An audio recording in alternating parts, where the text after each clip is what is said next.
You're listening to the Business Marketing Show. On this episode, we have our special guest, Michael Devlin from profitsengine.com. You can find us at businessmarketingshow.com, on iTunes, SoundCloud and Stitcher.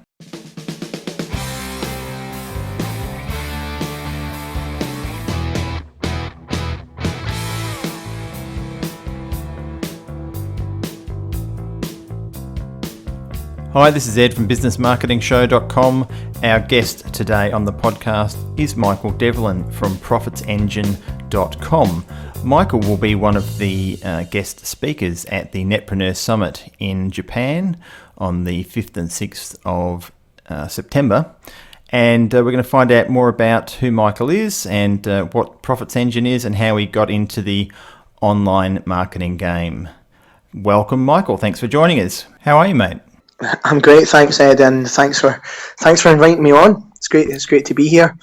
I'm looking forward to Tokyo. Should be good. Yes, it should be, mate. It should be. Now you're all the way the opposite ends of the earth to me.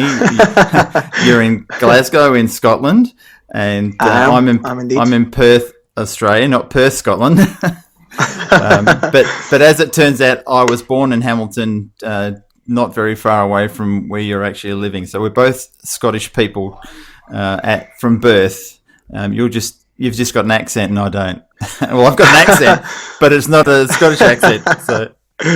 Absolutely. Mine's might need subtitles more than yours does. So, but not to worry.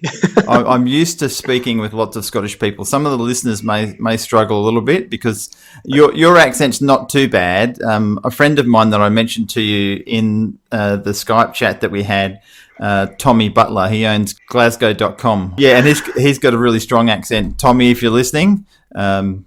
Yeah, sorry, mate, if I just insulted you. But no, Tommy's a great guy. Check out Glasgow.com. Free plug for him.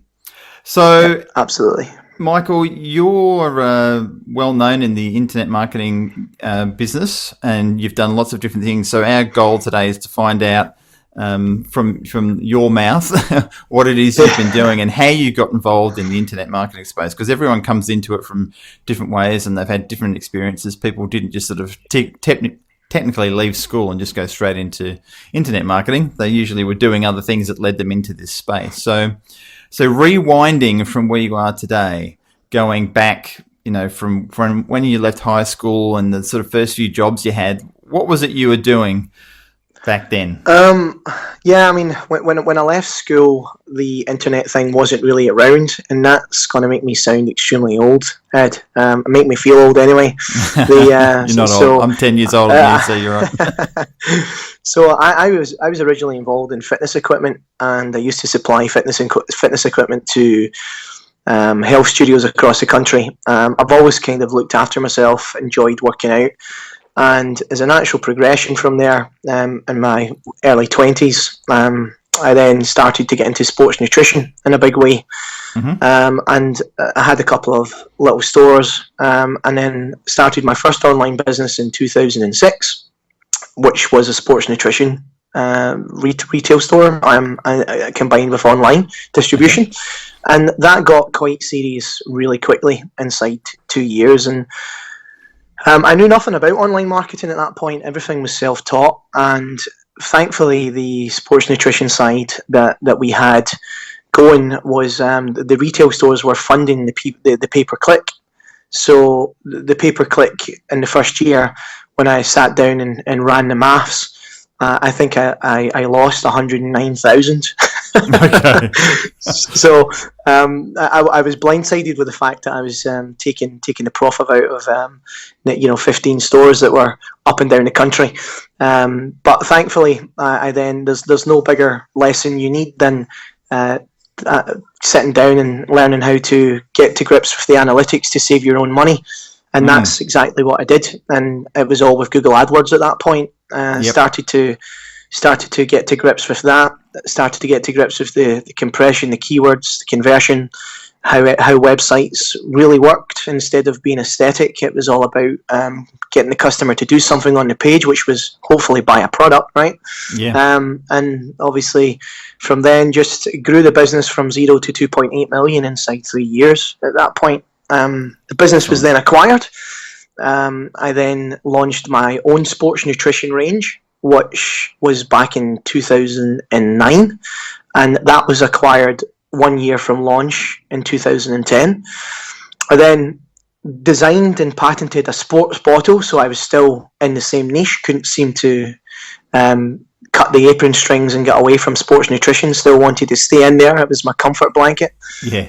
And I designed and patented a sports bottle that ended up with distribution across 26 countries.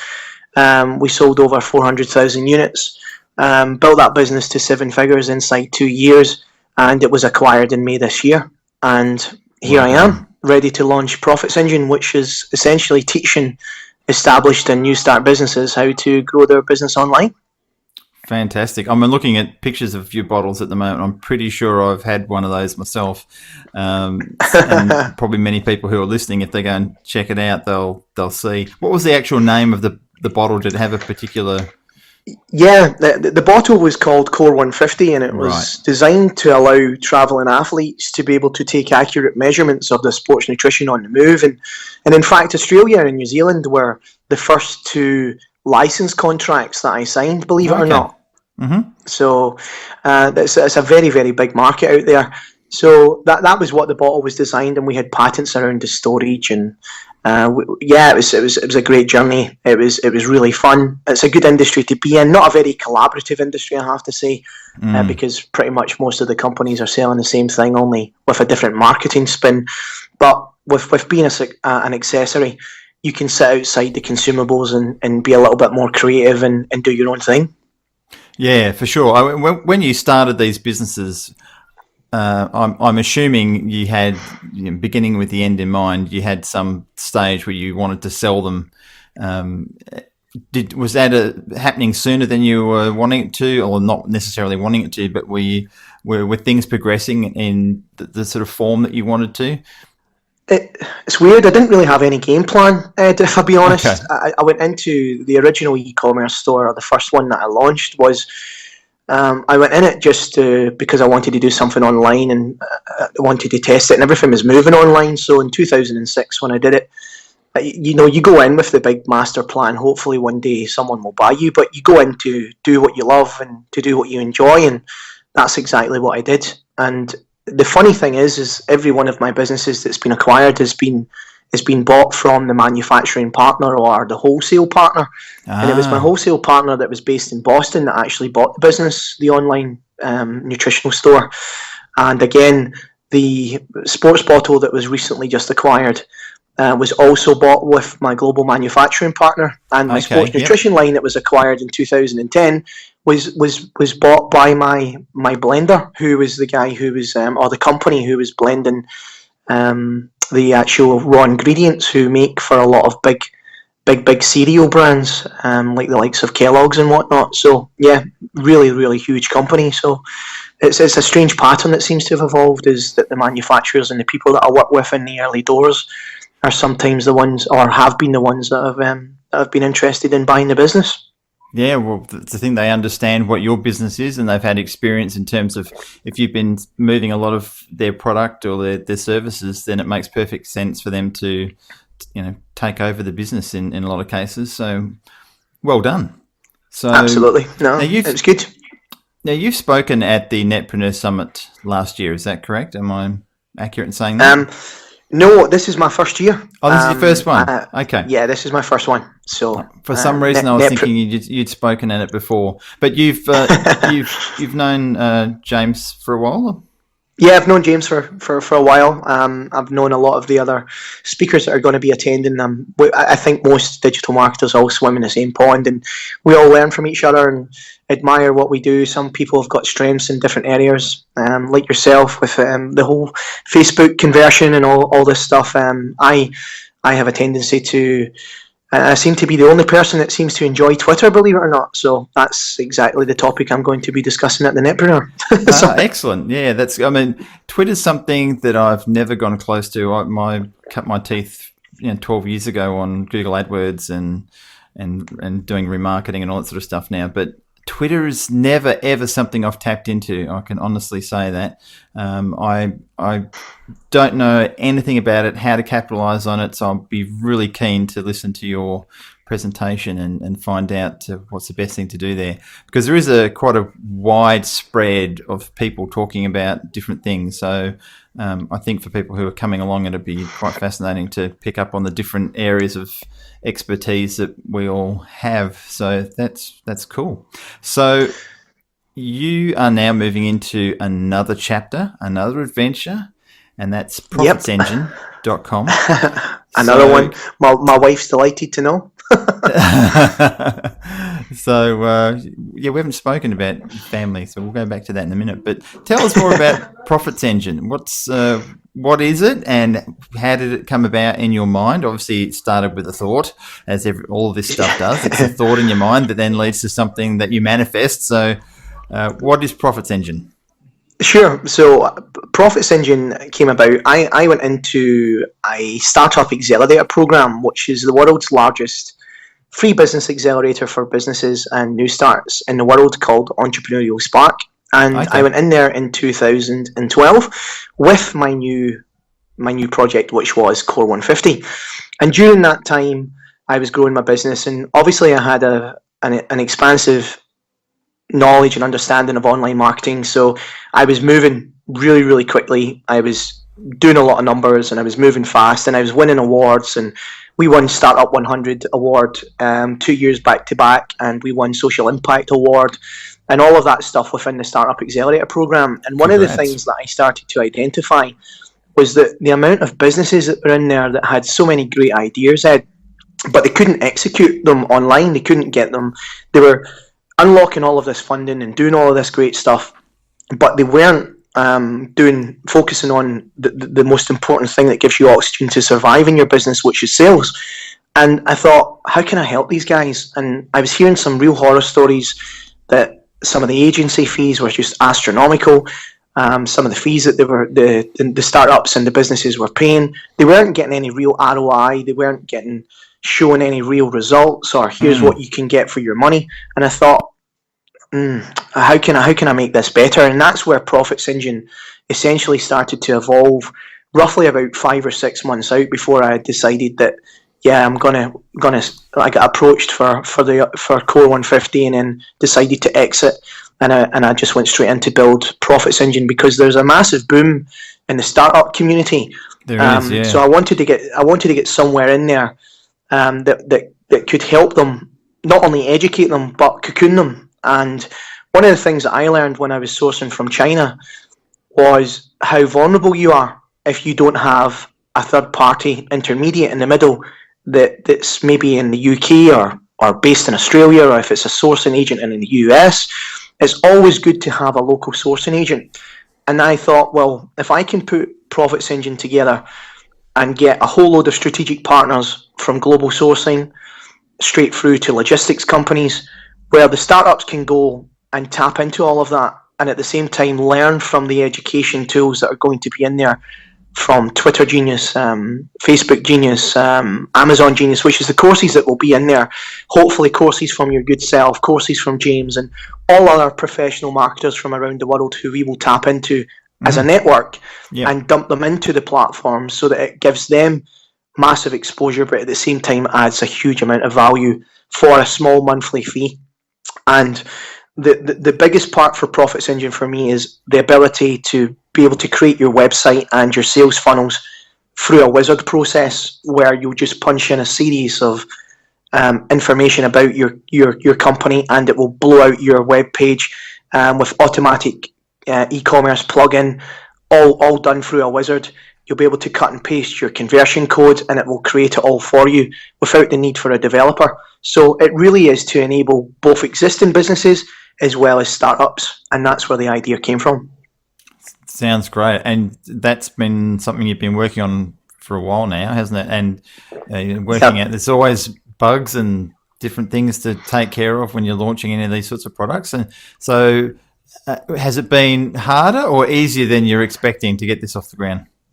Well, thankfully, I've got one of the best developers in the country insofar as I'm concerned. Alan Whiteford's my business partner, and he's also my lead developer, and he's responsible for a lot of really big platforms that have been built out here in the UK that have got global legs as well. But the so I've just left him to that. That's not my forte. I'll just be focusing on populating the platform and providing the education tools as well as networking with some of great marketers to produce other content and courses that we'll provide into the community. So it's not been, at this point, touch wood, it's not been that hard, but it's one of those ones, Ed, and I'm sure you'll identify with this, is every time we think we're finished, we think, oh, that'd be a really good idea just to add that in, or let's just add that in again. And before you know it, you're delaying a month, and you're 7, 8, 9 months. So never we've decided. When does it finish? Never. Yeah, we've decided let's just get it out here. Nobody knows what it's going to look like, so we've got all this grand plan.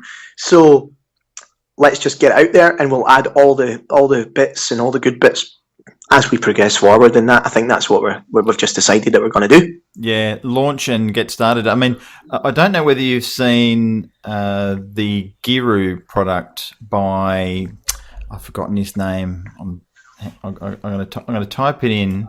I'm going to type in Guru, and then it'll come back to me, and then I'll edit this bit out of the podcast. John Reese.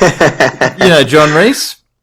Yep. Yes, so he's just launched this Guru product, GERU.com. Have you seen it yourself? Nope, I'm just in the process of looking at it right now. Yeah, you may not actually see much because it's still under beta launch, but it's superb. It's such a great product. It actually enables you to lay out different marketing plans and funnels in a WYSIWYG type scenario.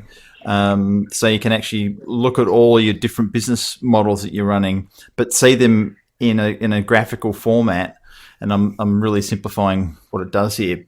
But the point I'm mentioning about this is that he's launched it in a beta and had a very good offer for people who are getting started in the beta program, and using their feedback to improve and add functionality to the platform and also to find any bugs. But the incentive for people was they were getting in on the ground floor at a very, very cheap price compared to the future ongoing costs. But it enabled him to scale up and learn things very quickly and get things fixed with the help of thousands of other users. So is that in any way, shape or form something you'll be doing because you're putting it out in beta? Yeah, we're using the term pre-beta, which again is everything seems to have web page, funnel, squeeze, all these buzzwords that are getting chased. So we're going to use a pre-beta launch and get people in, and we are going to use the feedback that we get from the audience of what we're going to do, because the plan for us really is to allow you to pre-select your traffic source. So if you're using Google AdWords, Facebook ads, Twitter ads, the pages will convert differently from the inbound traffic source from desktop, laptop, and really to take some of the funnel software platforms that are out there just now, Ed, they pride themselves on the ability to be customized, but most marketers are not. I don't have any clue on HTML coding or anything like that, and I just fracture when I see that I can customize something to death, and I end up just reverting back to a really good looking template. So we decided to take that customization away and put all the initial stuff at the beginning, like your company name, your USPs, a little description, and then just build the actual page out for whatever the objective is. So if it's an email capture, or if it's a selling of a product, or whatever, if it's a webinar launch, whatever that is, we will take it into a wizard format and then blow the actual result out at the back end. So rather than dumping you in a ton of templates and then saying to you, pick one and then customize, which for me, I that doesn't work for me. I would prefer to have a wizard and then be able to customize the page slightly once I've seen it being blown out by the wizard itself. So we've got a little bit of a twist on there, and just trying to be different and a little bit original as well. Fantastic. Well, I greatly look forward to seeing it and seeing its progression. But it sounds like a great idea. So we're looking forward to it. I can't wait to get it launched. So that seems to take up most of your time, I'm assuming. Other than spending time with your family. So you're married. You mentioned your wife earlier, and yep. Do you have children? I've been with my beautiful wife Claire since I was 16. Just like me. And she's still following me about. That's great. She's in the other room looking at me through the glass doors. And I've got two boys, two healthy boys. I've got Reese, who's 18 in October, and I've got Ben, who's 11. And Reese is a big rugby man, so he's just signed a pro youth contract, which I'm very proud about, and passed his exams. So I'm very, very pleased for him. And Ben started back to school today, so he's not around, which is why the house is so quiet. Yeah, well, that's great. I've got a daughter who's 17, so I'm sort of, I know the teenage thing. So that's great. And you've got another female in your life too, and it's black and it has 4 wheels. My Aston Vantage. That's my. I have been told by my wife Claire that I give that more attention than her, but she's just going to have to live with it, I'm afraid. And so she should too. It's an Aston Martin. So every proud British person should be driving an Aston Martin sports car. Have you had that for a while? Yeah, I've had it for about 6 months. Ed, okay. I'm a big car fan. Do enjoy it. Love Top Gear. Love going to all the shows, and I think it's a male weakness all round is the cars. No matter what model, if it's just something that we can't escape, isn't it?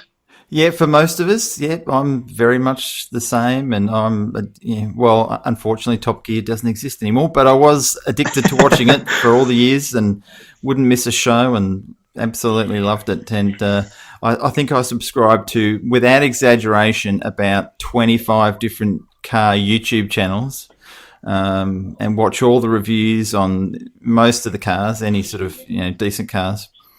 So love Chris Harris. Top Gear's supposed to be coming back. I think it's Chris Evans that was tipped to be doing it, is it?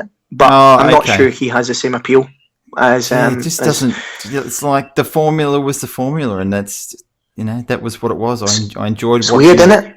Yeah, it's weird. So we've had Top Gear try to get off the ground here in Australia, and they always fizzled, and then they brought some other guys back and tried to do it again, and it fizzled. And I think the same's happened in the States, and it's just not the same. That's Top Gear, It's like it's like an Elvis impersonator. Elvis was Elvis. There can't be another Elvis. So, although there is millions of them kicking about. Well, there is. Yeah, there's a good side business, but I think as the main gig, Top Gear was always Clarkson, May, and what's his face. The little one. The hamster. Hamster, yeah, that's it. We digress. As soon as we start talking about cars, this is bound to happen. But absolutely, it's an interesting thing. Look, Aston Martin's a luxury car. They're not a cheap car, and I'm sure there's lots of people that would love to own an Aston Martin. Was that always an aspiration for you to have? Well, I've had a lot of cars. I've had Bentleys and a Bentley GT. Continental was a car before that, but I just wanted something that was a little bit, just something that suited what I wanted. And Aston Martin, I've always wanted one. I've had posters, even when I met Claire. When you ever meet her, she'll tell you my room was just full of car posters, and even my calendar in my office is cars, and I've got car models on my desk. It's just ridiculous. It's a bit Rain Man sometimes when it comes to cars for me. So yeah, there was no better decision. It was either that or an Audi R8, and I just felt that Audi R8 was a bit Rod Stewart, and I thought, no, I'll let. And apologies to any R8 drivers that are listening to the podcast, but it was just for Scotland. I think the Aston Martin was a little bit classy yet sedated, Yeah, look, good enough for Bond, good enough for me, eh? Yeah, I always think of the exactly. scene out of the Italian Job, the remake, the sort of 2000 with Mark, what's his name? The actor. Oh, Mark Wahlberg. Mark Wahlberg, thank you. It's been a long day. But one of the guys in there wanted an Aston Martin Vantage, and the guy that did the shifty on them and sort of stole all their gold and whatever ended up buying all the things that they wanted to get that were on their wish list, and the Aston Martin was one, and it was the Vantage, so I always remember it for that theme. But they're a nice looking car. So Hey, we can always do another one based on that, and 007 figures, yeah. It works well. So although I wouldn't get away with that for too long, that's the wife will slap me into place pretty quickly. you can't have that. As the saying goes, happy wife, happy life. So Exactly. So in terms of Netpreneur Summit, one of the reasons that you're coming along, I'm assuming, is for networking, because people come for different reasons. For learning, obviously, that's one, to listen to the presenters. And do you go to a lot of these types of things around the world? And I'm making assumptions that you do, but do you?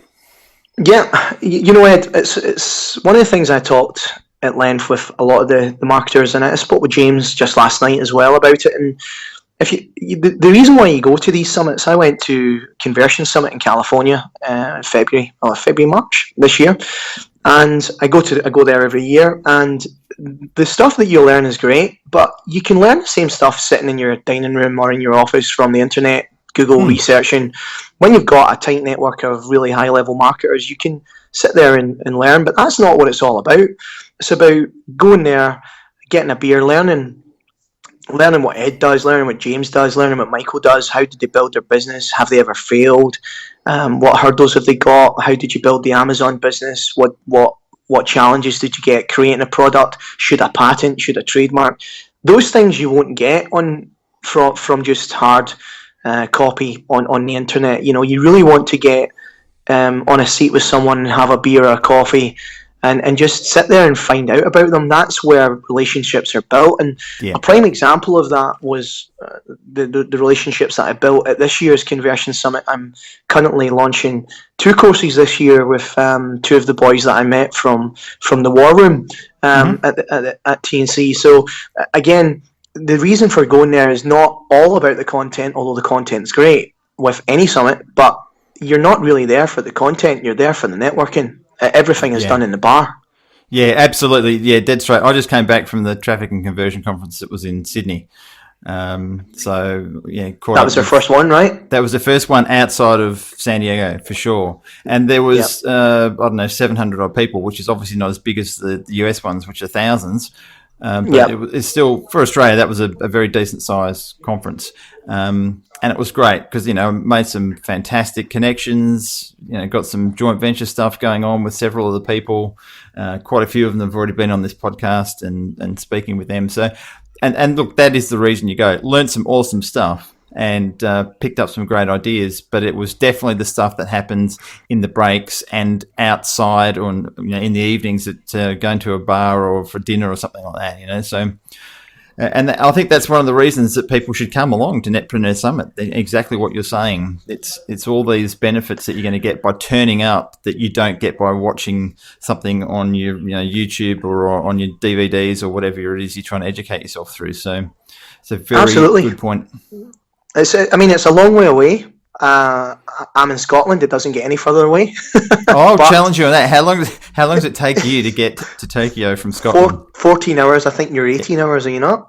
No, actually, from Perth, it's about the bang on 14. So we're even. We'll call it quits. Okay, we're even, mate. Good. We're even. But still, it's a bloody long way, isn't it? 14 hours still on committed. any plane. Equally committed. But those are the sort of things that you've got to do, and that's the commitment you've got to make. And I think anybody that's thinking or on the fence about traveling, look, you got to experience. Life's all about experiences, and if you're in business, go and experience the world and learn while you're there and meet some great people, because you just don't know where the next venture is coming from. There's already 2 things opened up for me that is Netpreneur related, with the Netpreneur Summit and the boys, and honestly, and I'm not even there yet. So unless you start to network, you're not gonna unlock those nuggets. And look, if you're on the fence, doesn't matter where the Conversion Summit is or wherever the Netpreneur Summit is, just get a ticket, come out and network and learn, and it will really, really change your business. I can guarantee it. It did for me, and I know that sounds a little bit cliche, but I've done it for years. I used to go to StomperNet back in the day. I used to StomperNet, yeah. The first one was in Atlanta that I travelled to. That was fairly quiet. And I've been going to the Traffic and Conversion Summits. There's another one, which is the Search Engine Strategies, which has changed, I think. So I've been going to summits for years just to learn. And now that I'm teaching, the stuff I used to go and learn was for strategies to sell physical products. But again, most of the stuff I learned was through the networking and the people that I struck relationships with. So the best piece of advice I could give is get yourself a ticket and come out. Well said. And I think we should probably finish on that note, because how could we possibly say any more? So thank you very much, Michael, for taking the time out of your busy schedule. I know you've got a lot on. You've got a lot of consulting clients and stuff you're doing, and you're building the Profits Engine, getting that sorted. So it's been great catching up and giving people who have maybe sitting on the fence a chance to listen to one of the expert speakers that will be at Netpreneur Summit. So I look forward to appreciate you having me on.